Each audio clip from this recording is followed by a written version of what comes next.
Welcome back, everyone. I told you. Again, you're probably like, okay, do these guys ever change? We do. We're shooting all these we're shooting all these the same day. Or maybe we don't change. I don't know.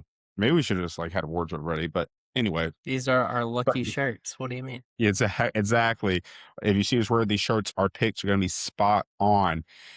So again, if this is your first episode, go back, listen, watch our SEC, ACC preview, our Big 10, Big 12 preview. This episode, we're going to be talking about the group of six as well as Notre Dame and giving you our playoff projections. So the group of six and Notre Dame preview, it's going to be somewhat quick.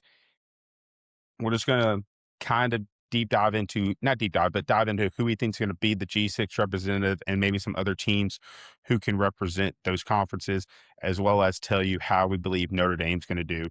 Not going to be any coaches that are fired midseason, surprising player, breakout player, anything like that. That we'll talk about players who can break out for those respective teams. So jumping right in, then the Notre Dame Fighting Irish. They're the last of the Mohicans in terms of they're the last independent team, I believe, in all of college football because Miami and Navy are in the American Conference. So how well do you think Notre Dame will do this season? I think they're the most talent. Well, it's hard to say they're the most talented team in the country, but they're dang near close. They're Yeah. right there with they're right there with the Texases and the Ohio States and the Miamis of the world. And I think they're going to go 12-0. I have them um, breezing through their schedule. I think a lot of their toughest games they're gonna have well rested starters to just trot out there. I don't think that they're gonna have any troubles. I mean, Miami, obviously, that's gonna be game of the year potentially. Obviously, Ole Miss LSU is gonna be crazy for whole other dynamics. But Right. if we're talking Yeah, yeah. pure like most talent on the field, it's either Texas, Ohio State, or that Notre Dame Miami game. Those games are both gonna be incredible. Yeah. Looking forward to both of those games. But yeah, I think Notre Dame goes 12-0. I have them beating Miami as well. So yeah, they're Yeah. stacked Yeah, top to no, bottom. so they're stacked. They're stacked top to bottom. And that's the big thing for Notre Dame is for the last few seasons, the 2 years ago when they made the playoff I believe, yeah, they were 11-1. They had it was pretty much, excuse me, it was pretty much a 1 game season where they played A&M the first game of the season and they stubbed their toe the next week, losing to Northern Illinois at home.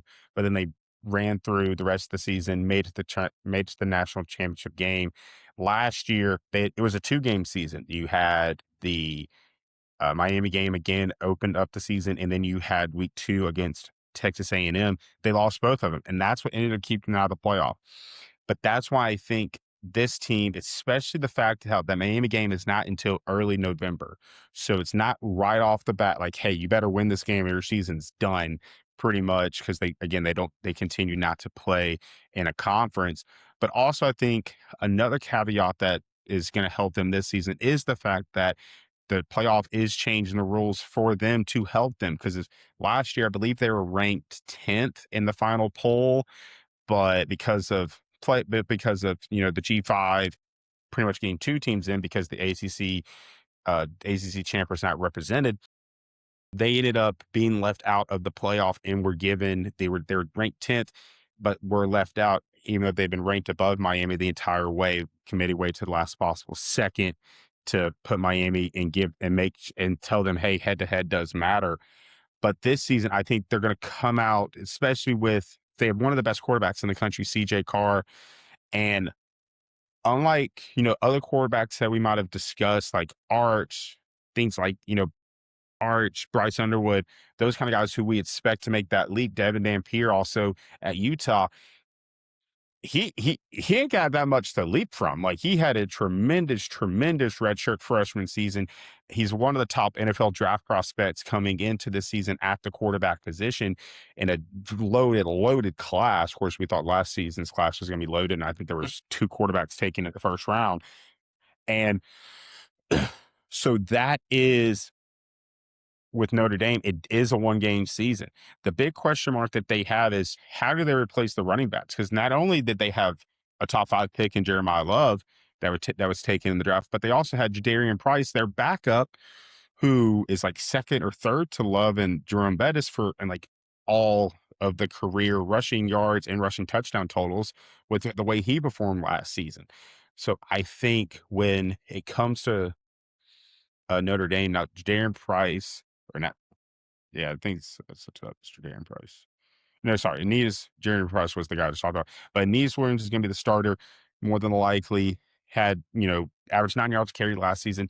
Look for Aeneas Williams as well to kind of be that Jadarian Price for them this season as the goal line back, but also could help them out of the backfield. But I'm the same with you. I think they go 12-0, and it is a 1-game season. Now, I will say with not having that second game that they could possibly lose, it does beg the question like, hey, are you going to stub your toe at all? Because if you stub your toe and then you lose the Miami game, you look at that schedule, there's not that much to hang your hat on as far as a marquee win. They don't play USC. But again, like I was alluding to, the playoff does allow them that if they're one of the top 12 teams in, they do automatically get a berth, regardless if they're 12 or 1. If they're ranked in the top 12, they could knock somebody out, whereas they were knocked out last year because of the G5 representatives. But yeah, I'm the same with you. I think they beat Miami. I think having that game later in the season and having the game at home is very, very beneficial for them versus having it right out of the gate like they have the last 2 seasons with their big games. And Yep. G5 representative, who do you have? Or G6, I guess now, with the Pac-12 finals coming back. I'm gonna go with my wagon from last year. Do you remember who that was? New Mexico? Yep. New Mexico. Okay. So So, so I think they're, you know, by a wide margin, or like, I don't know how to phrase this. They are, um I think they're a favorite. I think yeah, the main I think issue is those, strength of schedule, yeah, because, like, when you think of group of 6 who's gonna get in, you immediately think Pac-12 or American. You don't think Mountain right. West. And I Hmm. think their strength of schedule is gonna be the biggest hurdle. The only game that really they can show what they're made of, and kind of like, obviously, they play UNLV, who's also a contender. But the main game is the Oklahoma game, their 3rd game of the season. And I think if Okay. they have a good showing there, if they can show, which I think they're fully capable. I mean, the stylistically, New Mexico loves to run the ball, and they're gonna hold the ball as long as they can Yeah. and drain the clock. And I think if John Mateer has a off game at all, like, it's gonna be close into the 4th quarter. And I think that as long as they show that it can be a close competitive game with Oklahoma, who's a playoff contender, who's right there in the mix to get in the playoffs, and a lot of people have them in the playoffs, um, then I think that would be enough if they win out and go 11-1, which I think they're capable of, with their only loss being to Oklahoma. I love like Jason Eck. I love his coaching style. He's a great personality, and they always have some talented running backs. So I think it's it's possible, and I really like them. I mean, they're kind of a dark horse now, but I don't love the Right. favorites in the group of 6 really either. So No, I think that's, I think, going to be as we continue. This is obviously the third year of the 12-team playoff. As we continue for this to evolve and evolve and evolve, it does beg the question, who's are you going to punish a team for playing? Because like my pick is UNLV. Now I'm picking that solely because if it does go bad for Jeff Levy, I want Mississippi State to bring Danny Boy home, and I want us to be able to say that we hired a coach who has made the playoff. But I also think he just has a thing with quarterbacks. He Calandria last year, the Virginia transfer, had one of his best seasons. He obviously now has the Jackson Arnold Reclamation Project. So maybe the fact that I am putting my eggs in the G6 basket that includes Jackson Arnold, maybe I should rethink that. But I'm riding with my boy Dan Mullen. But I will say, to your point, the th- as we continue to evolve, we will have questions as far as will teams are they like the G6 has to perform at some point. And because you think about it, 2 years ago, Boise State's the first team to get in. It was convoluted. You had the top four conference champions got buys. So instead of maybe playing a Tennessee or an SMU, like a team that they had a chance of possibly beating, they got stuck playing Penn State in the Fiesta Bowl. And then you look at last season, obviously two teams get in, and those two teams have to play Ole Miss, who was a play away from playing for the national championship, and Oregon, who when they're healthy is when they were healthy last season was one of the best teams in college football with James Madison and Tulane. But the thing that it really it's hard, I think, to pick a G6 representative because when you think about yes, you think Pac-12, you think American, and lately you've been thinking Mountain West. The issue that's always been happening with the Mountain West is the cannibalization of it. Like last season, they Yeah. probably had better teams than the James Madisons, and I wouldn't say Tulane because Tulane I think was the best team in G5, but they definitely had. I think New Mexico last year was a lot better than James Madison was, but because James Madison was 12-1 and only played and their one loss was they played nobody, and their one loss was to the ACC runner-up in Virginia. They had a one-game season, they lost it, but then they ran the table the rest of the way in a subpar conference. So that's my big question when it comes to the G5, because you look at the Mountain West, not only do you have UNLV and New Mexico, but you have North Dakota State. You look at the Pac-12, you have Washington State, who has put together some good seasons even after being left out of the Pac-12 of the original Pac-12's kind of exodus. They've had some good seasons, but you also have Boise State. You look at the American. You know that Memphis is going to be there, but Memphis also chokes when they're not supposed to choke. And that was the reason why I picked UNLV over Memphis was I have them, which we'll get into when we have our week 0 preview. I have them beating Memphis in week 0. And Memphis pretty much has a 2-game season. They don't play a Power 5 team or Power 4 team like they did that they have, historically with they'll play in Ole Miss, Mississippi State, or last year they played in Arkansas. They pretty much have a 2-game season. They play Boise State and they play UNLV both on the road. Now, if they somehow win both of those 2 games, you're now banking on, okay, you're not going to have a UAB disaster like you did last season. So I think with this is very, very tough to stylistic or to pick a team because of that possible cannibalization. Honestly think this year you could get a 2-loss G6 representative, and that's why I think UNLV. I think that they even if they drop the first game to Memphis, I don't think it because they don't play. They're like um they're not the New Mexico's like they didn't go out and schedule a Power 4 team. But that is a situation where maybe they rewarded New Mexico if New Mexico does win the Mountain West and they're 11-1 or 12-1 and their one loss is to Oklahoma. Maybe they reward that over a 13-0 Sun Belt team. Yeah. Well, we can just run through, I just kinda Googled quickly, like, the top contenders for the G6, and so, like, Boise State obviously was kinda number 1. I think they're the presumed favorite for a lot of people. I just don't like Maddox Madsen. Like, I've watched their quarterback in a No, couple of their bigger games no, last year. I'm not a no. fan, so I don't trust them. I I don't know why. Yeah, they I'll had a see it. game last. They opened up the season last year against South Florida, and it was one of those games where it's kind of like a coin flip on the betting side of it. So I was like, okay, let me just watch a drive and just see how each team does, and then I'm going to go from there and pick.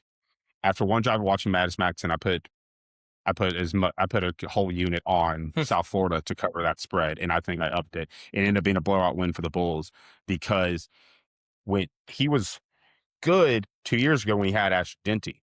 But then last season when it was, hey, you got the keys to the offense, brother. Let's ride. It's time for you to show who you are.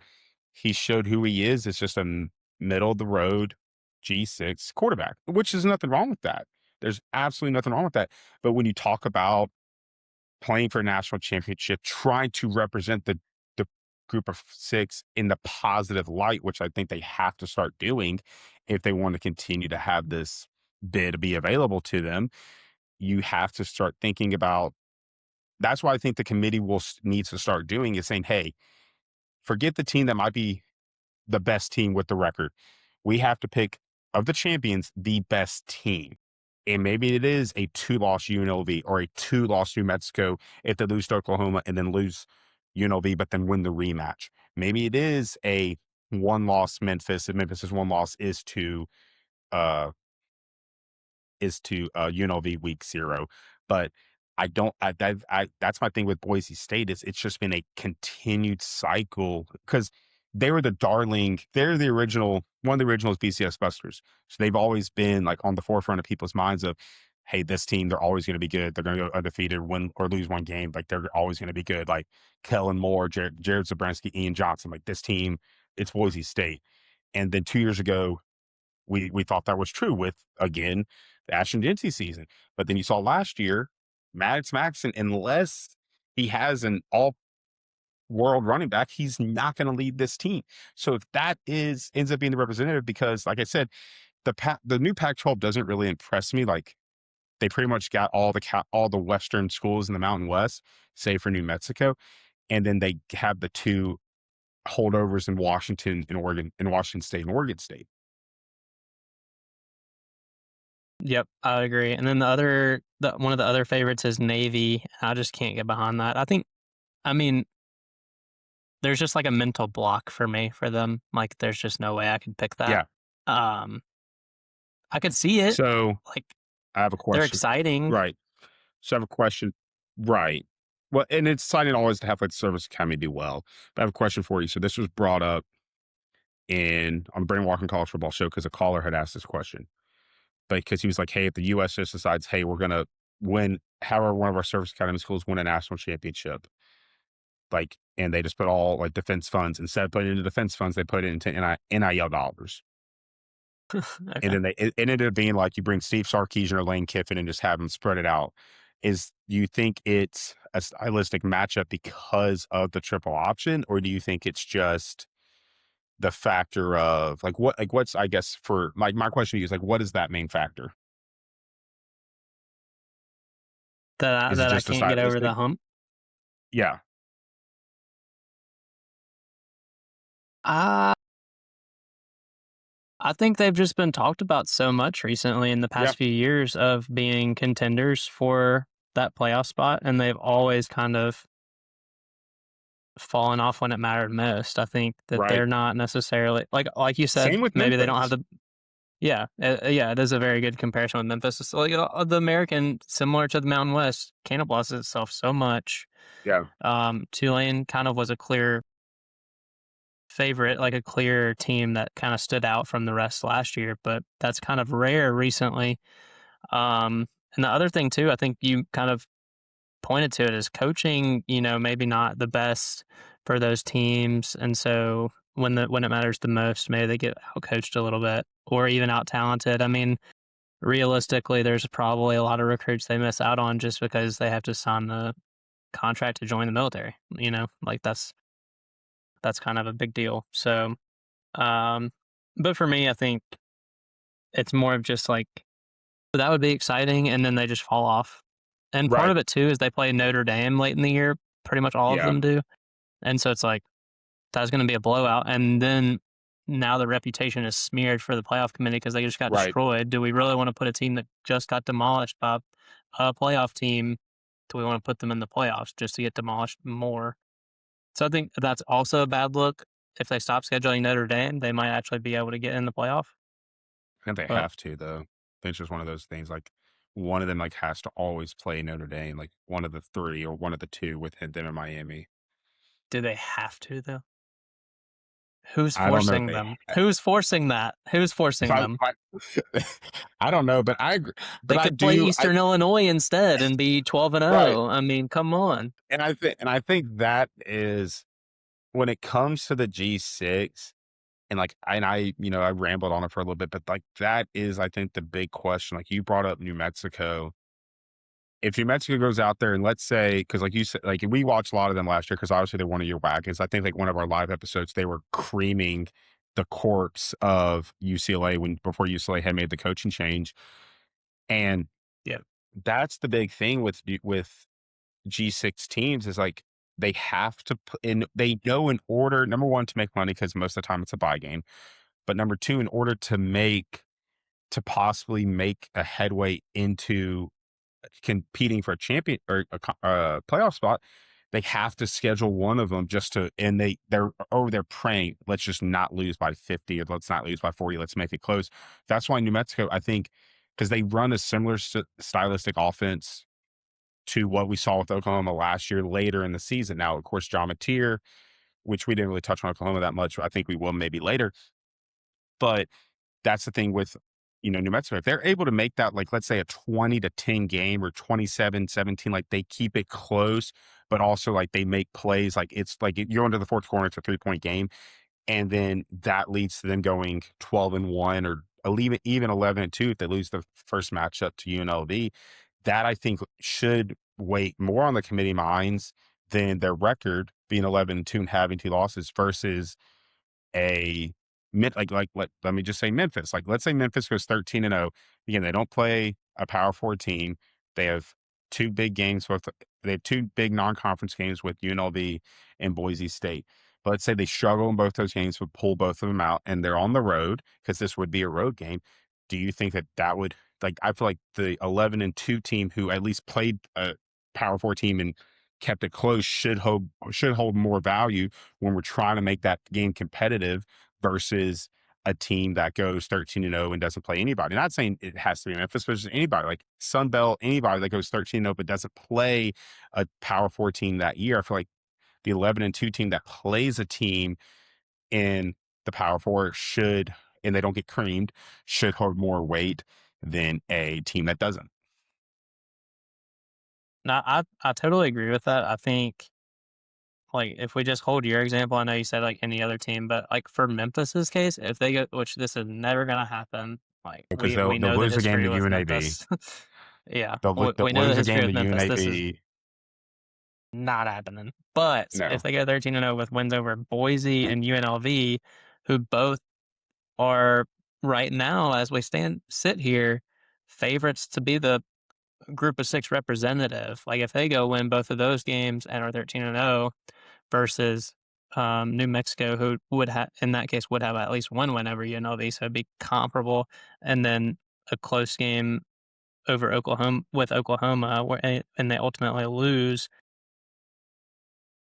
I that's tough. I think it would come down to health. So, like, if New Mexico has an injury, they probably wouldn't get in. If Memphis Yeah. has an injury, they wouldn't get in. But I think Yeah. that would be a super hard thing. I mean, I would prefer New Mexico to get in. That's who I want to Right. get in already. Yeah. But I think if Memphis goes 13-0 with 2 wins that are, while not Power 4, over As close to as you can get people that probably they're without playing it. competing, yeah, people Yeah. they're competing with for that spot, like, I think that's good enough. Yeah. But, if James Madison goes 13-0, I Right. don't I care. guess like a James Madison, a Sun Belt team who most of them don't play. They're out of conference games or other G6 teams. Like in Memphis, again, Memphis historically does schedule a Power Four team this year. They just don't have any on the radar. But that's just my question to the committee is like how, and we'll get into that when we get into seeding, is especially this season when a lot of these good conferences are top heavy. What are you going to do when teams might have better records versus that might have better records, played an extra game, what have you? Are you going to get them the spot in over teams that are better, but their record doesn't show it? So let's go Yeah, ahead. If James Madison goes 13-0, if you go look at their schedule, it doesn't matter. They should not be in the playoffs. Like, I just confirmed, like, they played no one. Yeah, Um, they I should think not be no, in. last Plus, year it's was Billy Louisville, Napier. not last We year was cannot Louisville, let Billy not Napier in. Virginia. Yeah, that would be the complete. I mean, heck, but that'd That'd be be funny. so Like funny, though. if it's two former Florida coaches, like if it's UNLV and James Madison and both are undefeated, and it's like, okay, which former Florida coach is going to get to the playoff? But so as we said, this is also our playoff prediction. So are we doing seedings or are we just doing the 12 teams? We can just kind of list them out by, I think, by Yeah. conference. And then Okay. we can do the seating. All right. So SEC, how many teams and who do you have in? I did 4. Okay. I did Texas, Georgia, Ole Miss, and Texas A&M. Okay. So I have three. I have those same first three as you. I do not have A&M. what sells. So my issue with A&M is that last season, You if you only look at, have 3. I'm doing the math, honestly, looking at this, and I think I need to find a spot for a fourth, like for an Oklahoma, like that, and like that's gonna. Let's say for the when we get to this, because then I might rant about the committee because I have a whole I have questions. I'm going off historically what I think they might do because Okay, of what they've done that's in the fair. Yeah. past. But I don't agree with it. So this is what I think the committee will do if what I have laid, because I also put records out there, if what I have laid out happens. But Yeah. I mean, you have A&M and I do not. What sells you in A&M? Because my big thing with them is last year, which was last year of the 8-game schedule, 7 of the teams that they played finished in the bottom half of the conference. The one outlier was the one game in conference that they lost, which was to Texas at the end of the season. So what sells you on A&M that doesn't sell me? yeah, I mean, I'm just a fan of Marcel Reed, honestly. I'm a fan of what he can do with his legs. I'm a fan of what he can do outside of the pocket. I think the new offensive system that they're going to have is going to show his strengths a little bit more. They're not going to force him into being a pocket passer. Um, I think they're going to be better at running the ball, and I trust Mike Elko and his defense. So it's kind of just a lot of trust factors. Plus, I just really like Marcel Reed. I think the last year's easy schedule doesn't necessarily, in my mind, change that. I think they're a really good team. And I also think that we kind of already talked about this, but Texas was playing some of their best football towards the end of the year. So I don't really penalize A&M for losing that game. I think most teams would have lost that game. Even top top 10 teams like Texas A&M was. I think the other thing is that they what was I was gonna say? I forgot. I'm blanking. Sorry. Very good. So I just looked at their schedule because I guess I hadn't thought about them, but I just looked at their schedule. Their schedule is very manageable until you get to the end of the season. You look at like they play Alabama, which neither one of us have in.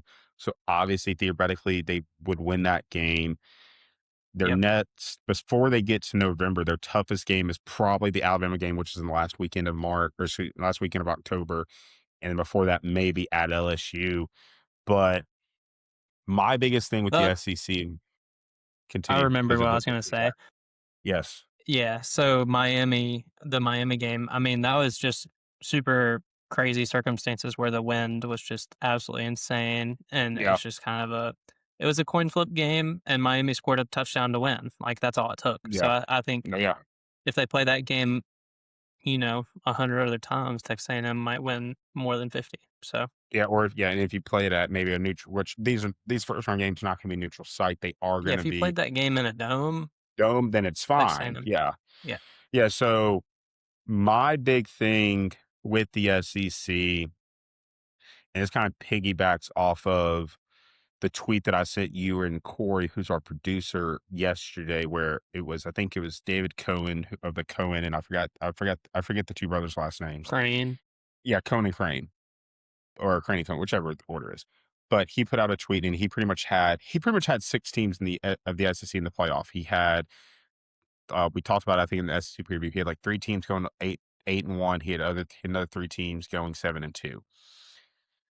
I just feel as if with the SEC, there's a lot of good teams. Like Texas A&M, don't get me wrong, there are a lot of good teams, and I might touch on this in SEC preview, but there are a lot of good teams in the SEC that where if you talk about Texas A&M, Oklahoma, Ole Miss, Bama, Georgia,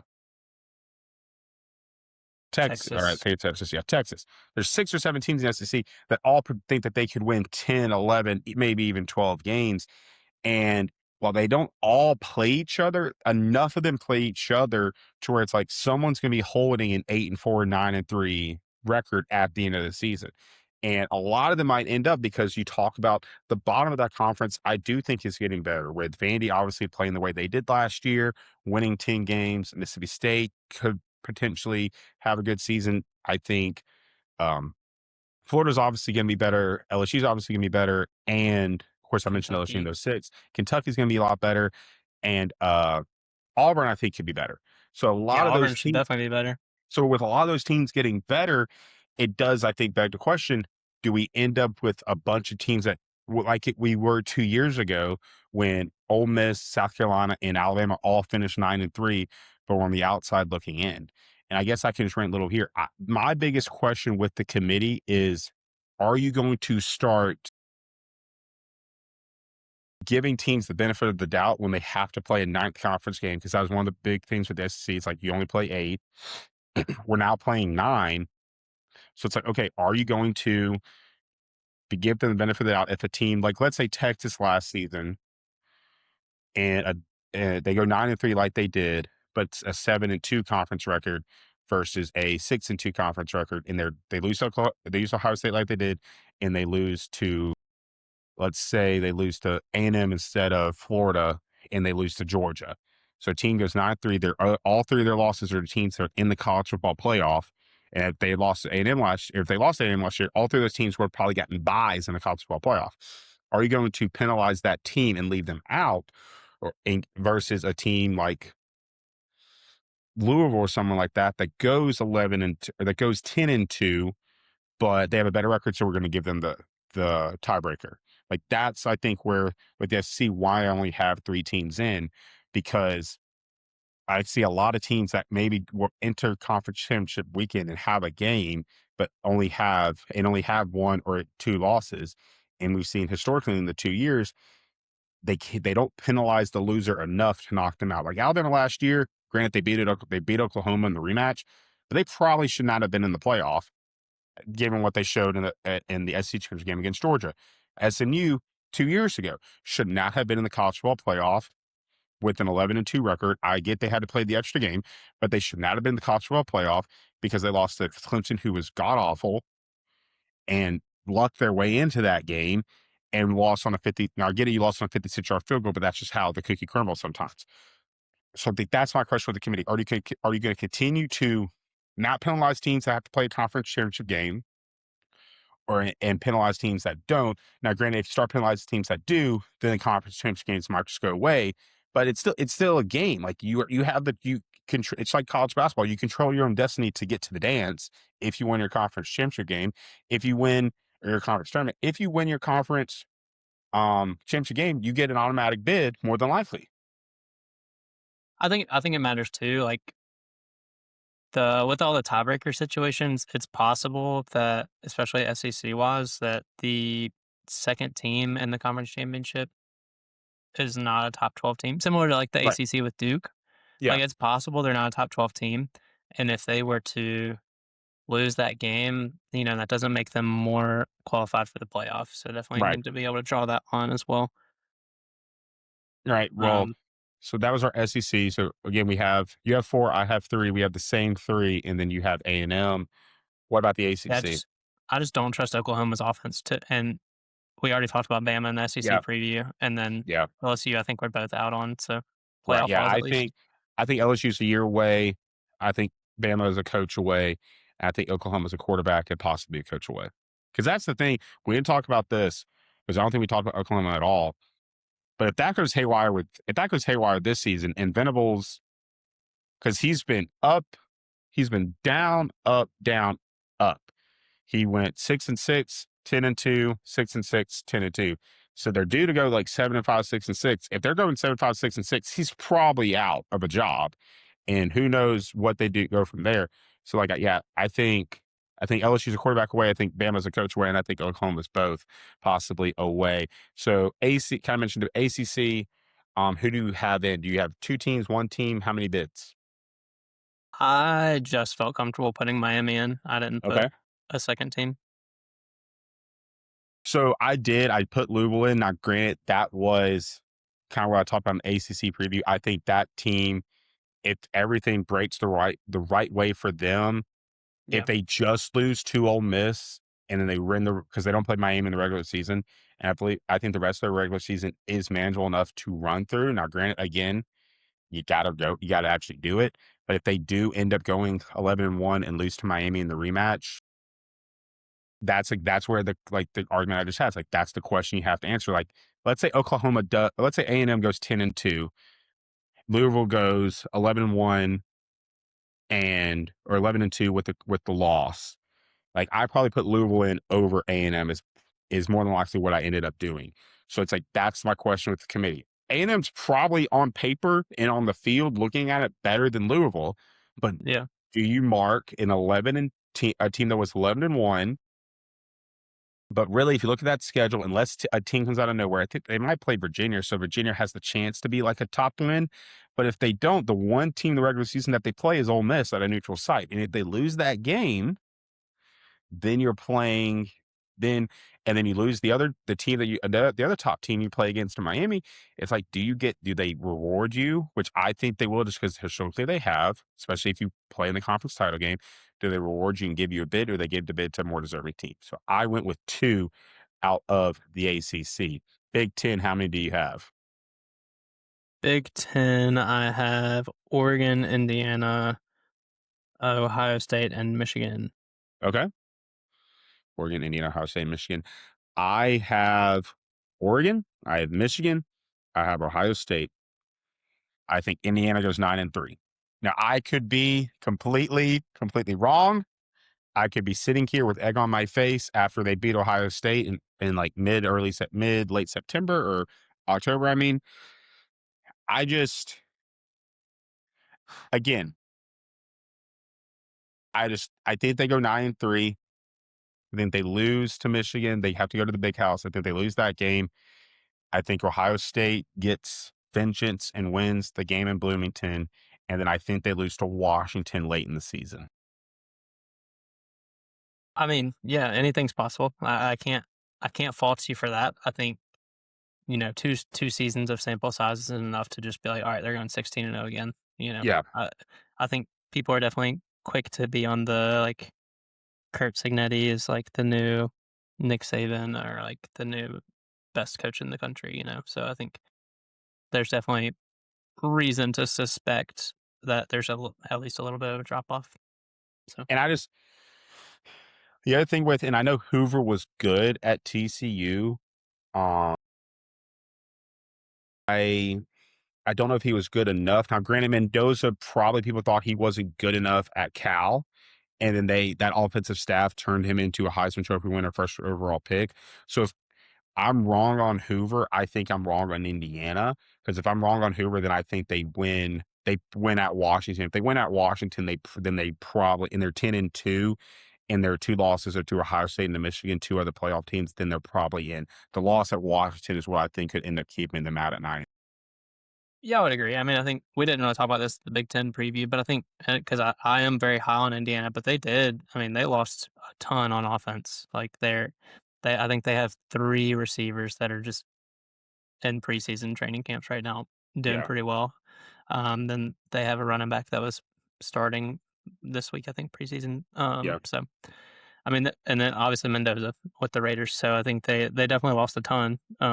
So there's definitely reason to think the offense And could they drop did off. lose But they lost a ton because obviously the big thing on them was they had they used years that they had, and they because all their guys that they had used all their eligibility, but they were a very old team. And this year, a lot of those old guys left, like Kamara off the defensive side, McFadden at linebacker. A lot of those guys left, and so that's the another question mark for me was their defense, which they've had a pretty good defense in the 2 years under Signetti, don't get me wrong, but a lot of those guys that have been good on defense are gone now. So, like, that's my big thing with them.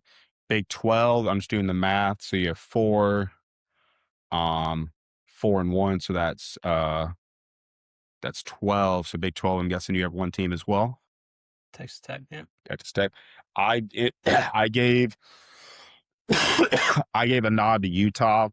Again, it's the same thing with Louisville. It's kind of playing to the committee because I think that they've just again historically if a team plays that 13th game in the conference championship, don't punish them. They reward them with giving them a higher seed if they win, but they don't punish them. This is the year, I think, because I think a lot of teams at the SEC can go 10-2. A lot. I mean, every team I have in, every team I have going 11-1 in the regular season.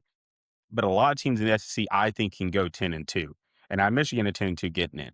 But a lot of teams in the Big SEC and the Big Ten, because like I said, if the Indiana Washington game flips and they're 10-2, a lot of teams I think can go 10-2 in the two big conferences. So it's like, does the committee reward those teams for playing with the opponents that they play? Now, granted, I guess, unless you get in a better conference, you can't do what you only can play the teams in front of you in your conference. So it does suck at that end.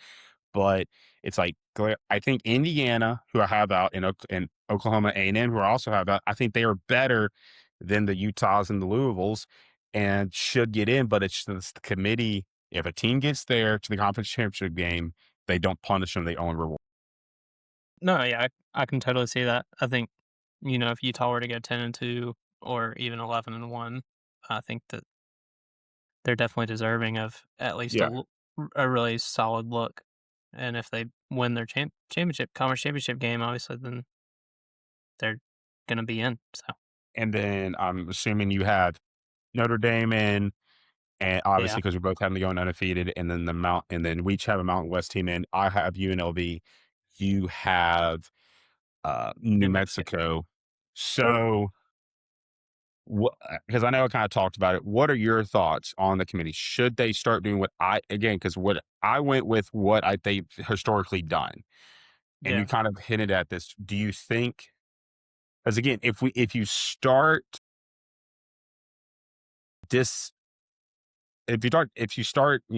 devaluing the birth in the conference championship game, it could lead to the end of the conference championship game.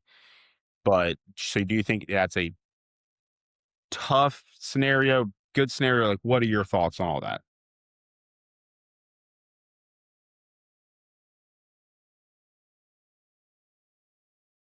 I think we should get rid of the conference championship games. I Okay. think they for the team that loses, it's like a it's like we talked about. Like, Alabama probably shouldn't have got in last year, but they were in the conference championship game. Right? Right? Yeah, because they lost. They were 10-2 because they lost to Oklahoma and Florida State. They were eighth or seventh or eighth going in, got Yeah, dog walked. They beat Auburn and win. They Yeah, beat they they beat beat Auburn and made it. Auburn when they almost lost Auburn again, and then they Yep. got dog walked by Georgia, but then still got in over Yeah. the Notre Dames. Yeah, It's like an excuse to keep teams that don't deserve to be right, in the playoff, and then you don't have to make hard decisions. Like, is Alabama actually deserving of being in? Well, they were in the right. conference championship game, so like we can't take them out. Yeah, exactly. And like that was the same deal 2 years ago with SMU. SMU, because they played Yeah. an easy ACC schedule, they went 11-1 and then lost to Clemson at a last second field goal. And like, while that sucks, like, hey, I get you lost in the last second field goal, but it's also like, hey, you lost. Like, sorry, like you had to have a miraculous comeback to come back and even tie it to be in position to send that game to overtime. Then Clemson wins in regulation. But I wonder if they should do what they somewhat talked about doing, some of these conferences talked about doing in the year of COVID, but then, postponements and all that stuff ended up doing away with it. Have everybody play. Now, I get, it might devalue and all that other stuff. Have everybody play that last week. Like, and what I mean by that is not maybe but no, everybody. Like, make it a full day instead of watching one game at a time. And it might, bring down the viewership on some of that stuff, but have everybody play. Have the team that you have by your metrics, your tiebreakers and all that stuff, the team you have ranked 15th, play the team you have ranked 16th and see who actually is the worst. Like, have everyone play an extra game versus having, you know, like in this scenario, let's say A&M is 10-2, they're 7-2, and they're tied with Oklahoma for fourth place. And so they Hmm. play to see who the fourth place team is, and then they have another metric. They have another game to play for and play and on their schedule, and then they end up with the same record as Louisville or Utah versus ending up with the same. versus ending up with one less game and therefore one less win than the other team. But to maybe save it, go that route where you have just everybody play, kind of like how they had to do with COVID because of postponements and things like that, to have everyone play as many games as you could. So maybe you Mm. go that route, or I'm kind of on the thing with you, just maybe get rid of them. Of course, I think it's very hard to get rid of them with the size of the conferences, which is a whole nother conversation for another day. But it's almost like if you get rid of the conference championship games, it's like, okay, well, Alabama went undefeated, but so did Ole Miss, and they didn't play each other. So it's like, who is the conference champion? Oh, they're just co-champions.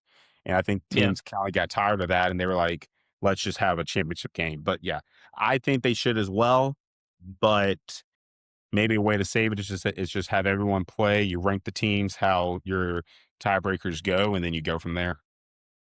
Yeah, I mean, I think they should definitely get rid of it. I think what we're seeing too, like when we're talking about the group of 6, maybe they should do, I think there's maybe 4 teams that we've kinda highlighted that are, like, really have a actually, like, legit chance to get to the playoffs, and I Yeah. think for those, whoever the top 4 end up being at the end of the year, probably not the same as the top 4 right now, but, at the end of the year, I think maybe you shorten the group of 6 season down to 11 games and then have that 12th week be the first round of their 14 playoff for them, and then, like, championship Championship week week would is that. be Yeah. to get into the playoffs for the group of Yeah. 6, and then the other thing too that they should do, I think it's kind of highlighting because we have so many teams that are, like, probably deserving, and there's a ton of argument even preseason about how good their talented their roster is, like, I definitely don't think it should be 24, but man, and it's great at 12, but I think the talent is being dispersed so much now. Right. There's not like there are the blue bloods like Texas, Miami, Ohio State, Notre Dame. Like there's a clear top 4, or you can add a couple to like Georgia. You can add a couple more teams in there, but there's a clear little top. But really, there's not a far drop off, and then there's like Yeah. 20 teams that are all fighting to be that next 5 teams Yeah. versus, if you expand. I really do like the 12. I think 12 is great, but I think 16 we're seeing at least this year, just looking preseason wise, there's going to be so Right. many teams that merit being in the playoff just based Right. on um if they finish 10-2 with the Yeah. strength of schedule they're going to have, Yeah. then they should be in the playoff, and some of Right. those teams that are deserving are not going to be.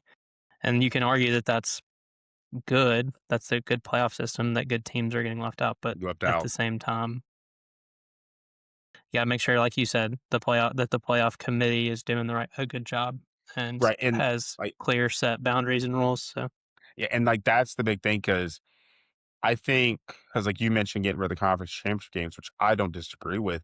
I think as you expand it, if it expands to 16 or hell, it expands to 24, that gives you more opportunity to, because people are like, well, then they're playing 18 games. No, because then you would get rid of that conference championship game. You've already seen the SEC kind of say, hey, get rid of that bye game in week 11 right before rivalry week. Like, if you're going to schedule that, schedule it earlier. Like then, because if you go to 24, you probably maybe just take that game away. Then you're only playing 11, you and then you also are able to get rid of the conference championship game because then it doesn't matter as much as it does now in terms of automatic bids because the 25th best team. Now, granted, last year Duke was unranked and were 7-5, and they got into the ACC championship game and won it. But the 25th best team is probably historically, as we continue, not going to be battling for the conference championship spot. They're going to be battling to try to go 8-4, 9-3, and the conference champion is 11-2, 12-0. All right, so that is our do you wanna wait? Can Notre Dame? This is pretty silly question. Can Notre Dame be ranked number 1? Like, can they be the 1 seed this yes. year? Yes. Okay. So the only year they could not have been was the first year, because the first year they said you have to be the top 4 seeds were the 4 top ranked conference champions. Okay. Gotcha. But then they saw how all 4 teams lost, which that's the other thing, which we didn't like go through a complete breakdown. But that's the other teams that I think that's the other thing that might end up desensitivizing some of these good teams from winning the conference championships. Because, like, let's say Texas Tech, for example, last year, they probably are in regardless if they beat BYU in the Big 12 championship game or not. They're probably in regardless. But they win that game, and because they won that game, they got a 4 seed and they got a bye. They then lost to Oregon. Only one, and again, it's a very small sample size, but only one team with a bye has won a playoff game, and it was Indiana last season, and they ended up winning the whole thing. But the first year, the 1, 2, 3, and 4 seed, which it was the 3 seed was Boise State, who was actually ranked ninth, I think, and the 4 seed was Arizona State, who was actually ranked 12th, but they'd gotten there because Clemson beat SMU. But like all 4 of those teams lost because Oregon, like those 2 teams lost in Oregon, and who's the 2? Georgia lost last year. The 2 seed was Ohio State. They lost to Miami. The 3 seed was Georgia. They lost to Ole Miss, and the 4 seed was Texas Tech, who I just said lost to Oregon, and then Indiana, of course, ran the table. But that's the other thing that I think you could also start seeing as teams they get to the conference championship, but well, and that does like now. Granted, that matters for some schools. Like if you're like Mississippi State, we have not won a national championship since 1941. Since like before Pearl Harbor was bombed, we have not won or not national SEC championship. We have not won an SEC championship game since 19 or an SEC championship since 1941. If we somehow get there before it goes away, all hands on deck to win that sucker. But you have some teams who like Georgia, like Texas Tech, who they've won it. So it's like, hey, do we want to win another Big 12 championship or another conference championship game, and it could hurt us and getting an easier draw to make a run at a title? Or do we want to maybe lose this game and get that easier draw? Maybe we're the 6th seed now and we play the 3 seed who is down because they got a player hurt. So let's play that. Like I think you could easily start seeing that until we expand enough to where conference championship games don't matter and are done away with.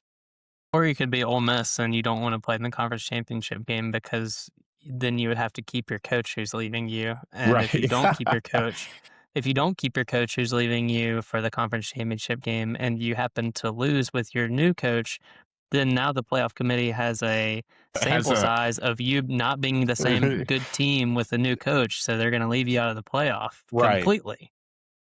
That So was the that was funniest. fun. That was the funniest thing last year when like where you're literally sitting there that Saturday and which we didn't like talk about this because we ended up not recording for most the rest of that season. But you ended up watching that Saturday, and all you're seeing is poor Marty Smith, like at the halftime of every game that Saturday of rivalry week, where there still is a chance because Texas A&M lost to Texas that Friday.